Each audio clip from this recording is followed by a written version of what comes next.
ഒരു കാലത്ത് മലയാള സിനിമയിൽ ചെറുതും വലുതുമായ വേഷങ്ങൾ ചെയ്ത് പ്രേക്ഷകരുടെ മനസ്സിൽ ഇടം നേടിയ നടിയാണ് സുമ ജയറാം. ഉത്സവ പിറ്റേന്ന്, കുട്ടേട്ടൻ, വചനം, എന്റെ സൂര്യപുത്രിക്ക് എന്നിങ്ങനെ ഒട്ടനേകം ചിത്രങ്ങളിൽ ഈ നടി അഭിനയിച്ചു.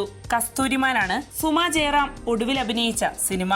അഭിനയ രംഗത്തു നിന്നും വിട്ടുനിൽക്കുകയാണെങ്കിലും തന്റെ വിശേഷങ്ങൾ സോഷ്യൽ മീഡിയ വഴി ഈ നടി പങ്കുവയ്ക്കാറുണ്ട്. താൻ സജീവമായി അഭിനയിച്ചിരുന്ന കാലത്തെ സിനിമാ മേഖലയും ഇപ്പോഴത്തെ സിനിമാ രംഗത്തെ സ്ഥിതിയും തമ്മിൽ ഒരുപാട് അന്തരമുണ്ടെന്ന് സുമ ജയറാം പങ്കുവയ്ക്കുകയുണ്ടായി. എന്റെ അച്ഛന്റെ മരണശേഷം വീട്ടിലെ മൂത്തുകുട്ടി എന്ന നിലയ്ക്ക് കുടുംബഭാരം ഏറ്റെടുക്കേണ്ടി വന്നപ്പോഴാണ് ഞാൻ സിനിമയിലേക്ക് വന്നത്. 3-ാം മുറയായിരുന്നു ആദ്യ സിനിമ. അന്നത്തെ സിനിമാ ലോകം ഇന്നത്തേതിൽ നിന്നും തികച്ചും വ്യത്യസ്തമായിരുന്നു. പാരവെപ്പും പ്രശ്നങ്ങളുമൊക്കെ ഇന്നത്തേതിനേക്കാൾ കൂടുതൽ.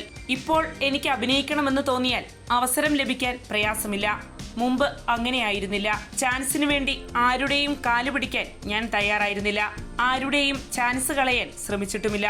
ഒരുപാട് നഷ്ടങ്ങൾ അഭിനയ രംഗത്ത് അന്ന് എനിക്കുണ്ടായി, സുമ ജയറാം പറയുന്നു.